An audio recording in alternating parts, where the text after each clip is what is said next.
Hello again, everyone. Um,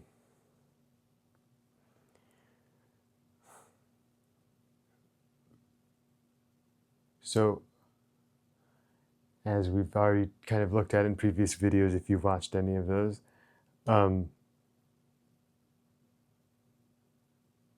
uh, opposites kind of create hell on Earth, um, because every apparently good thing implicitly suggests the bad stuff, right?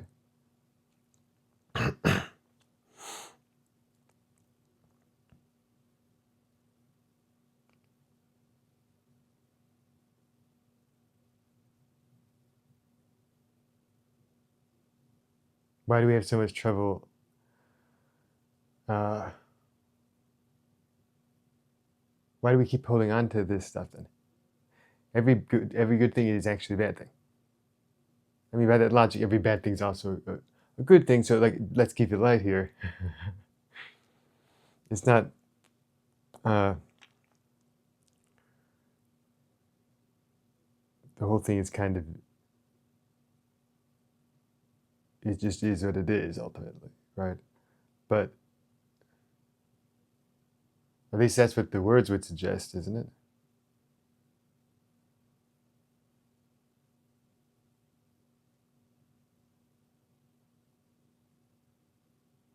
Then again, when you're in the moment and operate off of feeling,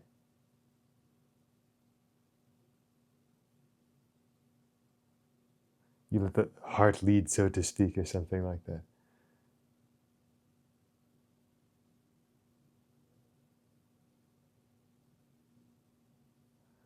Maybe what I just said doesn't really it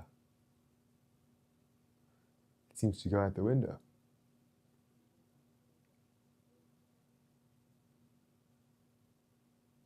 I might just be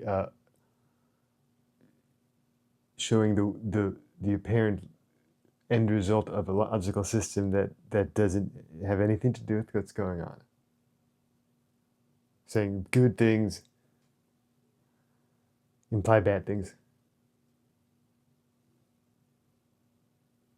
Bad things imply good things. Therefore, good is bad, bad is good. What is that logical system? Why are we why do we give so much weight to that? We just assume, oh, yeah, he's right. That's true. I'm just going to ignore everything I've ever felt, and I'm going to just go with what he's saying. That's like that seems like something that you would do if you were in like a lot of pain, and you're looking for like an escape hatch from it.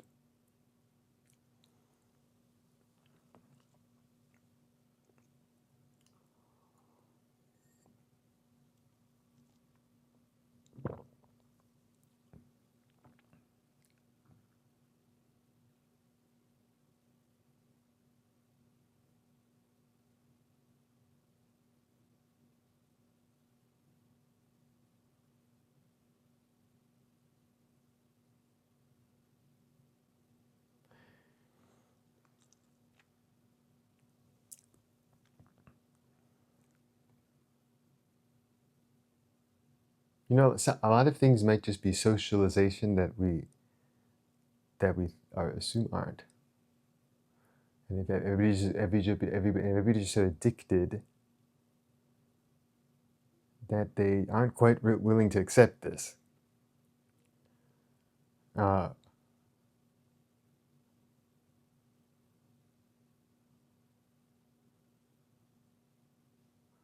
I'm going to lower my chair slightly. A little more. Okay. All right. So I think I'll probably call this video something like "The Sex Drive Isn't Real." Something like that. And you say, no, it's real. Obviously, I feel it, blah, blah, blah, blah, blah.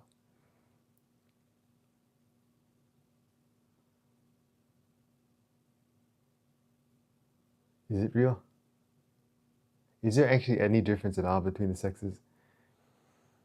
You know, in the first video I made, I talked about this correlation or not that quite, I talked about confirmation bias and a simple little kind of empty model you could apply it to things, sort of like a little container that's like red and blue. Somebody, it's just aside. We make it a social tradition to say, or we're just confused and say, red and blue, red is always A, blue is always B. And we just say this is true. It's not true at all. It's just 50% of the time it ends up being true because it's a simple enough little, it just works that way. I mean, you can see what I mean. If you find, I'm sorry if I'm not thinking of this correctly, but I think this is accurate. Anyway, what the greater thing I'm saying is, I mean, I think it's true. Or maybe not. Maybe I'm just full of it. Make it up for yourself. Look at your own life. You know. But then you can do this with male, female. What we say about men, what we say about women. We say, you see these two things, and we do the same thing. You can put it in the container. I'm not going to like create some airtight logical argument based on the logic I just said. It might be completely arbitrary. But I don't think there's any difference at all. And I mean like that further than, I think, you know, we like to say that. We like to say there's no difference. I mean, some people do. Some people like to revel in the difference. See, if it's like this, what I'm saying, men are this way, women are this way, but it's just not true. It's just simply false. They're the same.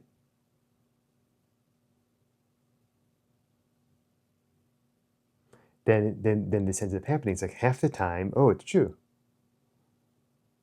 And confirmation bias, and therefore, you know. I'm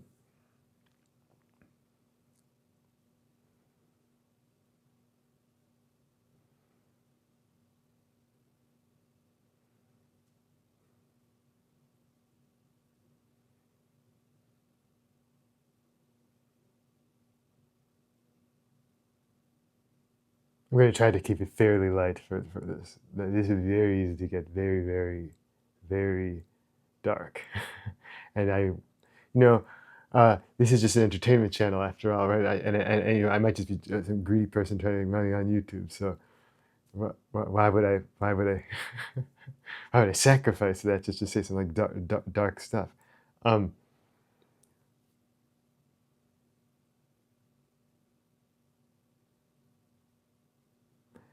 Words are just words. Words are hollow words. You know, they're just hollow. They don't mean anything. The talking is where it's at. Now, I mean, of course, we say words mean things. I know the dictionary exists. And I know the AI is built on this kind of stuff. A sort of surface level, unfeeling way of operating that perhaps many of us, in a lot of ways, maybe a lot of us just are AI. Maybe me. Maybe I'm just some soulless monster operating like a computer to you right now. Well, of course, I don't know that the AI is a monster or whatever. I'm getting off track here. So,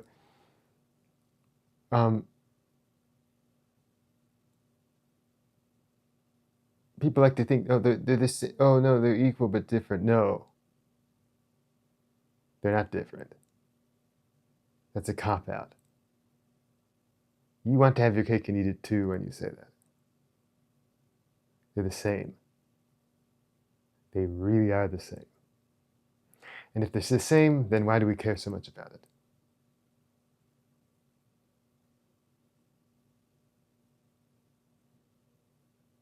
It doesn't make much sense to care that much, does it? And I know that I know obviously you could think about homosexuals and that kind of thing. Well, okay, I mean, sure, but I guess for this video, there are obviously some generalizations being made, kind of, but what I'm saying is you can easily apply this to homosexuals or whatever. The point is like, I don't mean that. I feel like I'm saying homosexuals like it sounds like some slur, kind of. Like I don't mean it that way. It sounds like we're clinical for some reason too right now. Like gay people, but then I don't really know. Anyway, can I just continue? All right. Um, so like, what I mean is like people don't, they view the sexes as different. Even if you're a bisexual person, you probably view the sexes as different. And that's what I'm talking about here. You know, it doesn't make sense to say to be homosexual and view them as exactly the same. It doesn't make sense to be any kind of sexual orientation really in this way, in a certain sense. It's very I'm saying the sex drive doesn't exist. And if the sex drive doesn't exist, the sexual orientation is about what kind of sex drive you have. I'm saying there isn't one. It's socialization.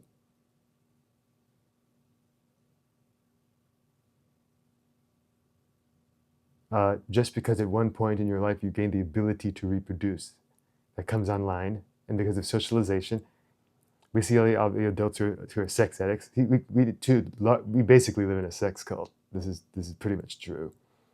Or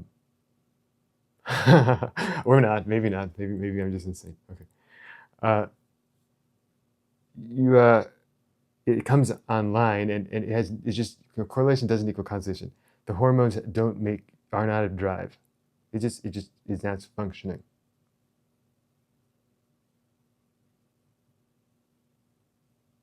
It's just going on. See, we have the previous, we see how at some point we told a story about what it means when it comes online. And then children already see the adults who've already bought into this story, and then they make the same interpretation when theirs come online, et cetera, et cetera, et cetera, et cetera. It doesn't seem like there's a very easy way out here for society at large. But you can, of course, you can just see through this, can't you?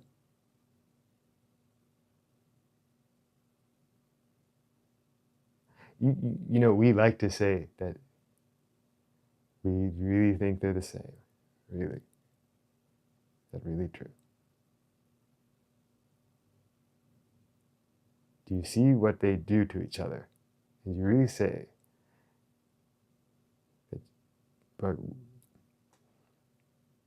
are women really okay putting women through what they put men through?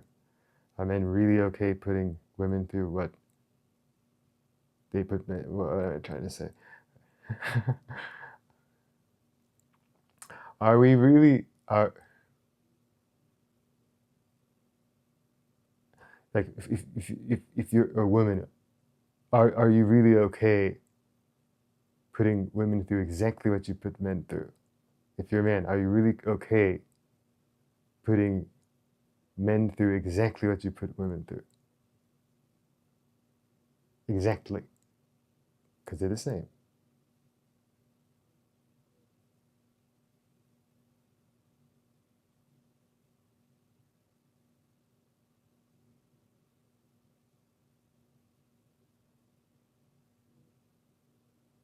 Most of the talk about this is just hollow words. It's just hollow words. You can see this with your eyes. I mean, of course you can. Do they wear masks? They're wearing masks. They look like they're wearing masks. The sex drive is a hallucination that causes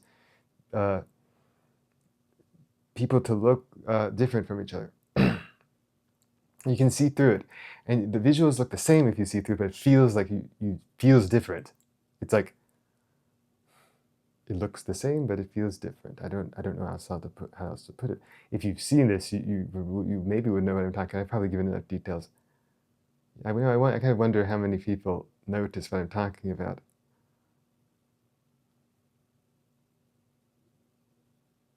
Because nobody would take sex very seriously.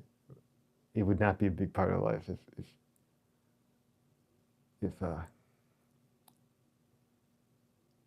if you saw what I'm talking about.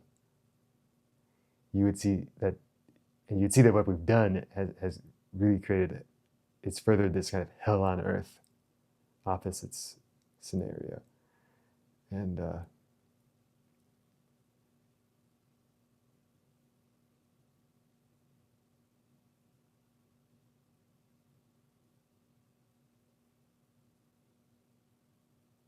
I want to kind of keep it kind of light here. You know. I mean, notice everything I say kind of equals, zeroes out in a way. The stuff I keep, even my kind of grim stuff, it kind of zeroes out in a way. So, uh, because I'm talking about about what's just going on. You know, sex just happens. You wouldn't think it from the way we talk about it. You would think it. There's a drive, right?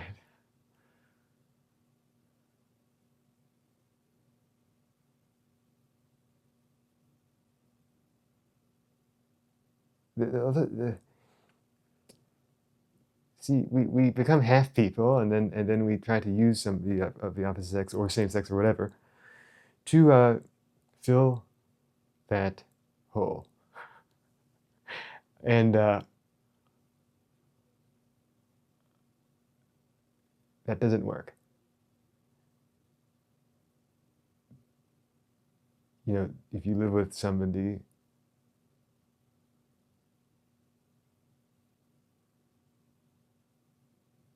would you be with that person if they were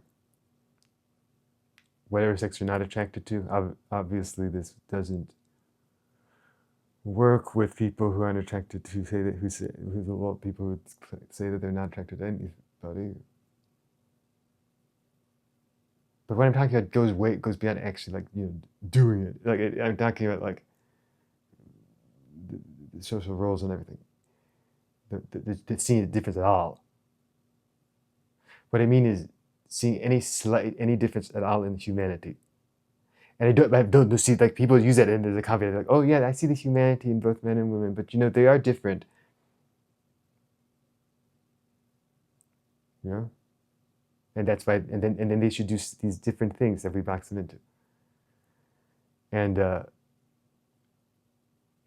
half of it because there is no difference. I suspect it's 50% of men are miserable because of what they've been pushed into. 50% of women are miserable because of what they've been pushed into, just because it has nothing to do. We push them into things that have nothing to do with.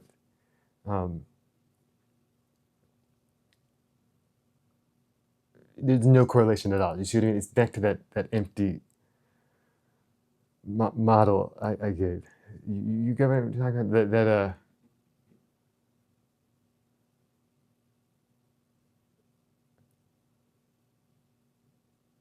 confirmation bias thing,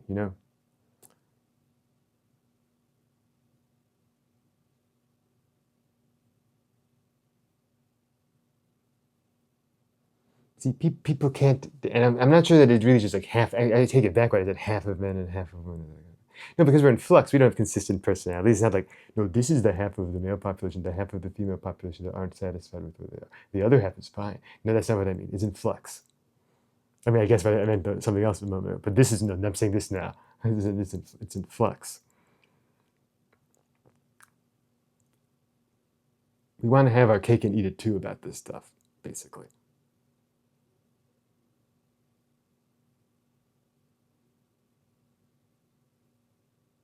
You don't get romance based on a bunch of nonsense differences without all the horrors that come from those same nonsense differences.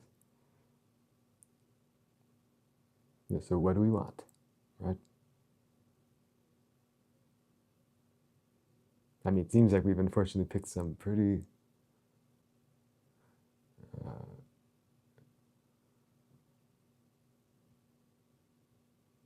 not great stuff, And it seems like the sort of thing that in one generation that isn't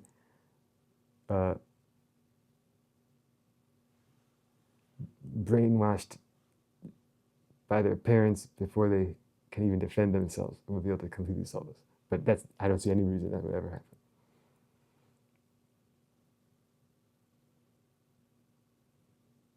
See, the battle of the sexes is not real. They argue over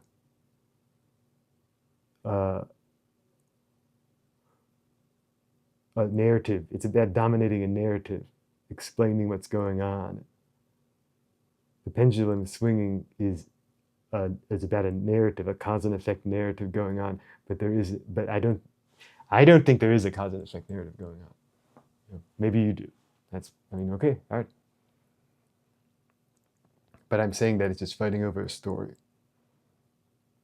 And that doesn't really. If you like that kind of thing, I hope you enjoy it at least. And if you don't enjoy that kind of thing, like really, you know, if that kind of thing pains you incredibly deeply, it's okay to drop it.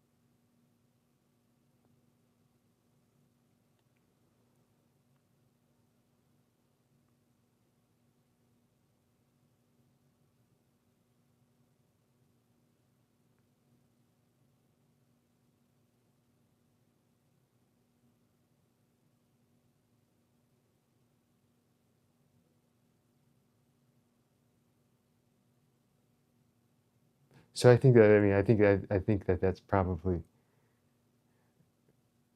uh, about as far as I want to go with that topic here. Um,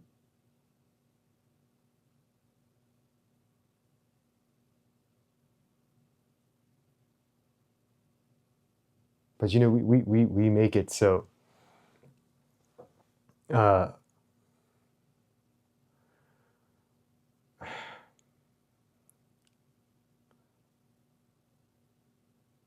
we create this hell on earth from the opposites, right?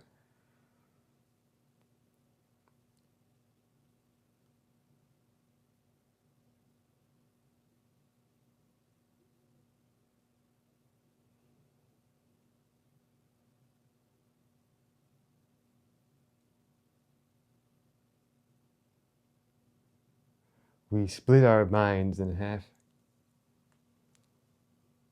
and we say half of our feelings are not correct. You shouldn't feel those feelings.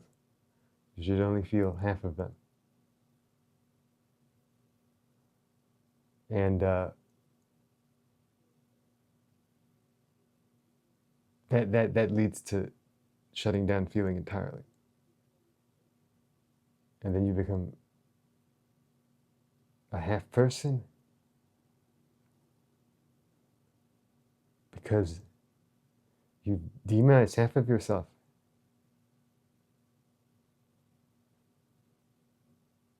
But you know, there's an angel and a demon in everyone. You know, I'm not saying this you can take that as literally or not as you want. Yeah, there's the Escher thing, the MC Escher thing, right? And angels and demons painting, drawing, whatever it is. One implies the other.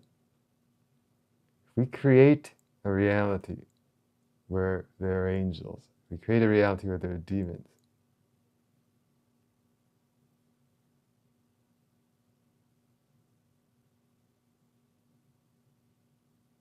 you either learn to love this whole thing or we can't continue with this reality. I mean, I guess we are, right? That's what we're doing.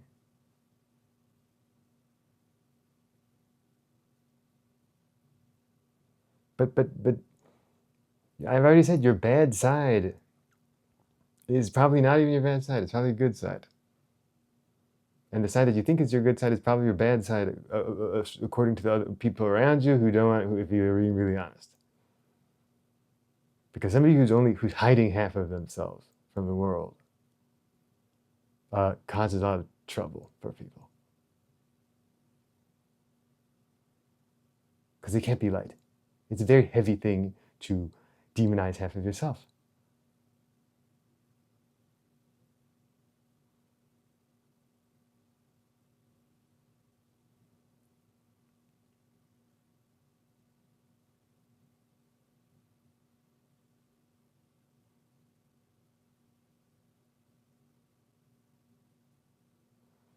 And we live in a society that preys on this. It needs half people. I've said this in other videos now, but like,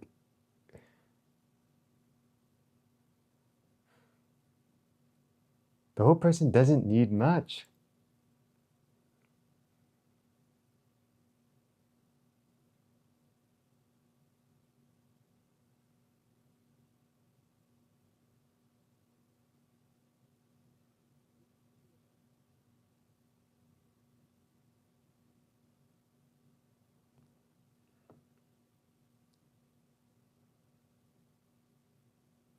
It's very important to feel, you know,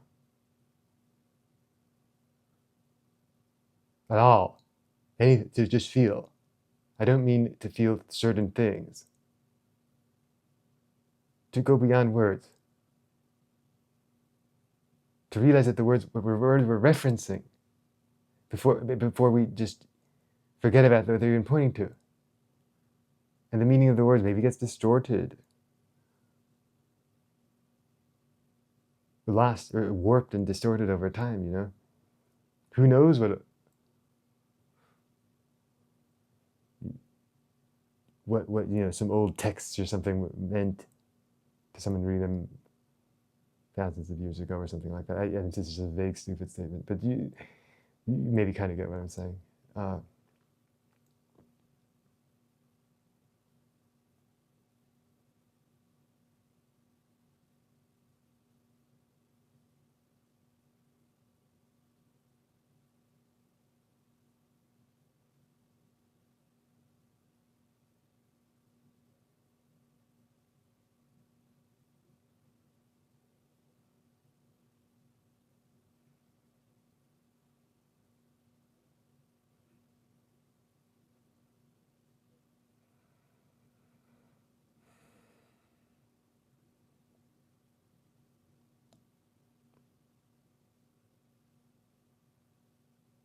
You're doing the thing. It's helpful for this, right? To be able to feel again, because you have a cloud of thought, right? Doing the thing is looking at thought and seeing that it stops. You stop a chain of thought by trying to look at it. Try to look at it. It's like your eyes. They dissolve it. You know.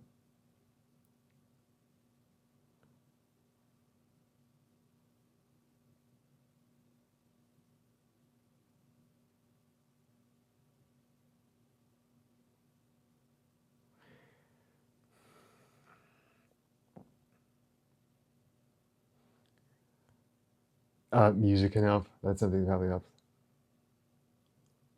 Instrumental music. I mean, really any music that helps it, I think. The point is that it's like, this is getting at feeling without words, beyond words, or getting you familiar with feeling the energy under words. You could map out the diagram, like some line going up and down and stuff, like the words are like digital. It's like letter, letter, letter, letter, but then there's a fluid line under it. And each word, the line can go down. In the middle of this one word, the line can go down. You know, the line can go up. You know, you can really start to feel this. You shouldn't be afraid to feel. You know, if somebody really asks you, you know, how are you?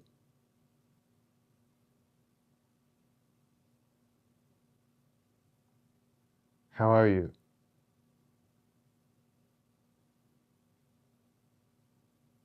That feels,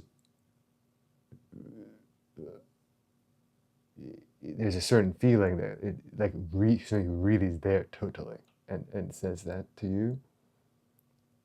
It's like, oh, it makes you feel, and saying it also makes you feel, and both of uh, diving in, like trying to use things that you would have been embarrassed to do, to say, maybe in a way get addicted to. I don't know about addicted. That's probably another term, but like dive into that kind of thing. Like realize that the energy goes up when you do that. It feels like you're accruing energy by doing that kind of thing. And it starts to feel like we're all pressured to act certain ways and not say certain things. And if you just go all in like that on diving into embarrassment, so to speak, the energy starts to go up. And you start to feel again.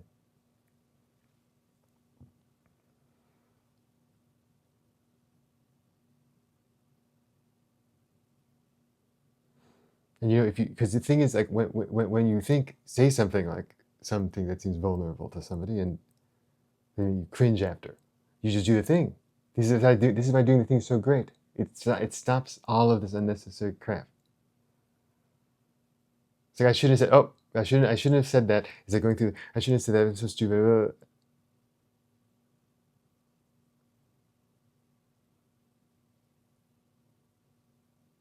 And you just go and you're at peace.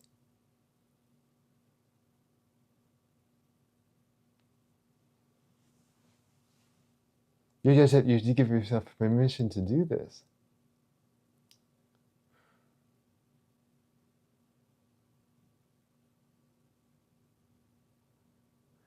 I think that it's hard to maybe it's hard to do this, hard to let go or something. Like it's hard to let go of pain narratives because you can't decide whether or not you have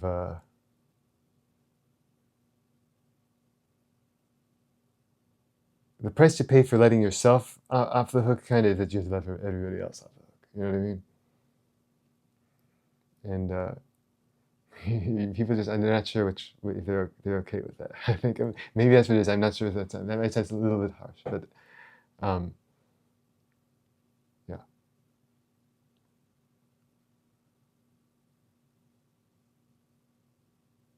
Did I see being in nature was good for this? It's good for this. Of course, everything is nature. This is true. You don't like, you can just do the thing regardless. All sorts of things, like probably visualizing, pretty green nature things and stuff. That probably all tend to help with this, but I'm not. But doing the thing is putting that into practice. It's very hard to get started, I have a feeling. Then again, I'm not really going to convince anybody to do it here. I feel like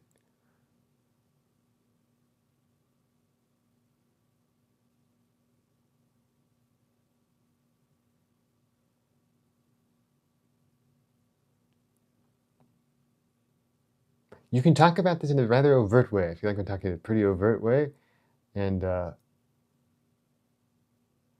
I just don't think everybody wants to do it. I mean, that's okay. Like I said in another video, I think people wind themselves up and then they get unwound. And I don't know that anybody else can affect that timing. It's just stories we tell us. It's just a cause and effect story to say, oh, this person unwound me. I don't know about that. I don't know that that's a thing. But if you want to tell that story, fine. I mean, like it's a story. So there are other stories too. Like, and it's fine. It's a story. You understand? It's saying life is art in a way. If life is a work of fiction, it's a freeing thing. It isn't. I'm not necessarily saying this is like some depressing thing. Like, why is it? Is life being a work of nonfiction better? We tend to like fiction, don't we? Don't we find that more often anyway? Don't we often find that more inspiring or fun?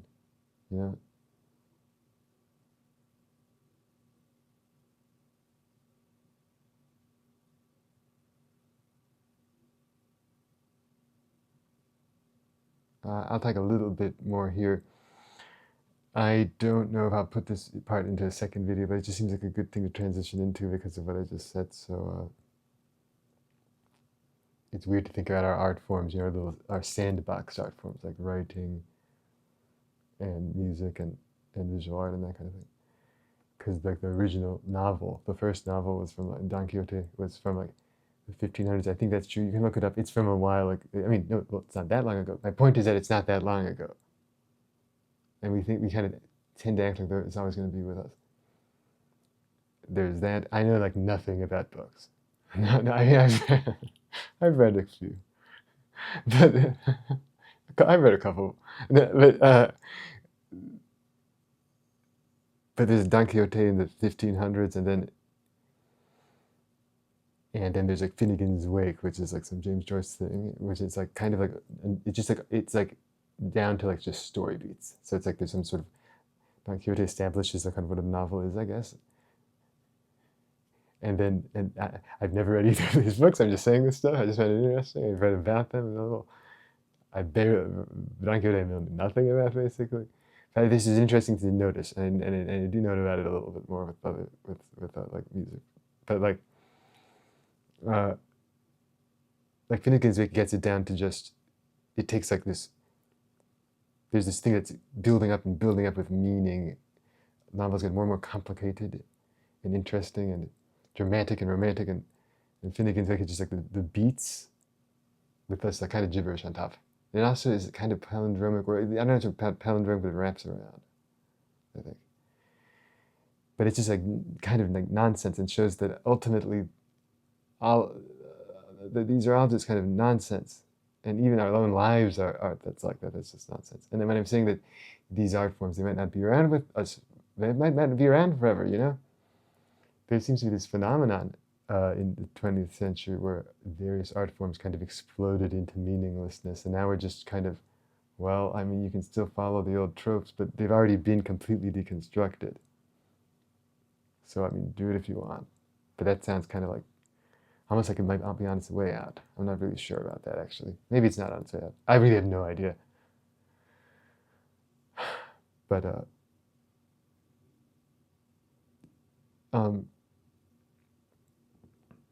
it's the same for music. Western classical music, it's the same. Western,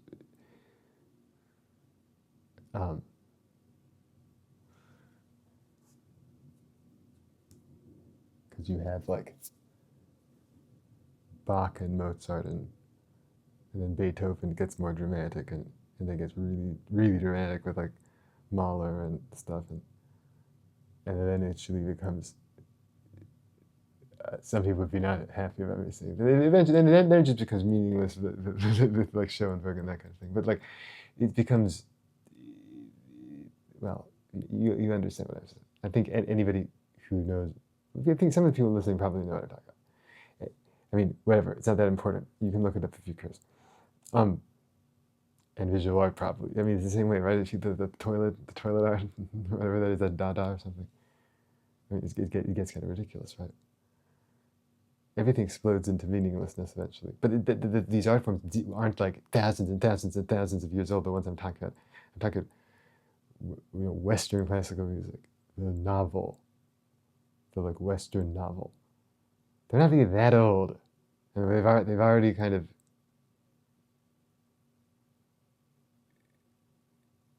had their rules built up and built up and built up and then dropped. And AI just generates it now. And I feel like that says something about that should clue us in on where the art really is. That the art is like the moment, like the creative moment, like now. Like your life is art. If you do the thing, you can get a vantage point where you see this somewhat.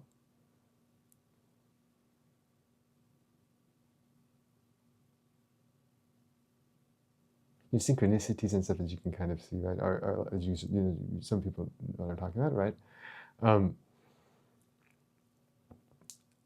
Those are kind of like the art of your life bleeding out. So like the art itself can see that it is art. because you see the symbolism of your own life. You don't need to read like a novel that has special symbolism. The symbolism is your own life is symbolism. Your own. You call it a hallucination, or the reality that you're navigating through, or maybe created. I don't know. I don't want to go that far. Well, who knows? Maybe you are creating a reality.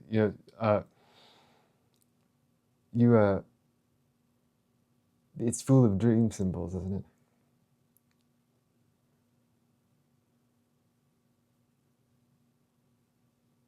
And I think a lot of art that's made and stuff, there's all this interesting symbolism that's analyzed later. And quite a lot of it is not thought out. It just flows out of the artist. And you living now, symbolic art is flowing out of you all the time.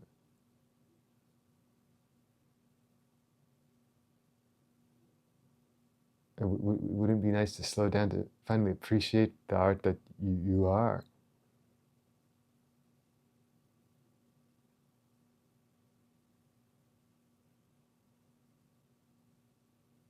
Okay, I guess that wasn't that long, that bit, so I guess I'll just leave that at the end of that video. And we're at like 40 something. I don't know. I mean, sometimes I have these little bits that I cut off at the beginning where I just kind of fuss around and then start. Or yeah. Okay, so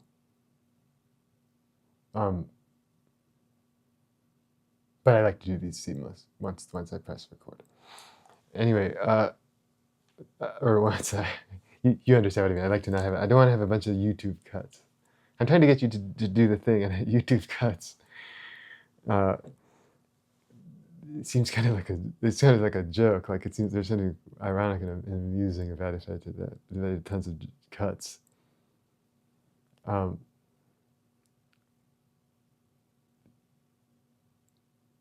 So anyway, I hope you enjoyed that. I hope maybe you got something out of it. I hope maybe it's helped somebody.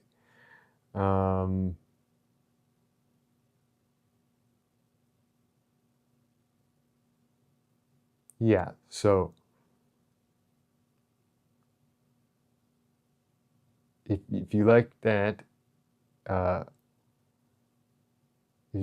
this video, because you could subscribe to the channel, the Musical World, or Musical World. I haven't named it for exactly yet, but it's going to be something like that. And this is kind of like, this one's probably a little bit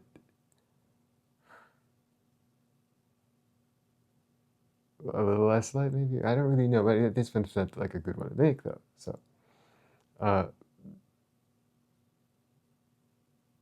if for some reason somebody actually wants to suggest something in the comments for me to like talk about, I could do it. But it's not like I'm an expert really in anything. I'm just, but I don't mind talking about something. I mean, if just jumping off point or something, I don't mind doing that. Of course, look, this could just be my ploy, because see, I could just be like some manipulative monster here, right? Like I could be like, oh yeah, hey, if you really need help, you could give me an idea for a YouTube video in the comments, and yeah, maybe I can make money off of it. I mean, I can help you. Yeah. All right. Okay. All right. Thanks for watching. Bye.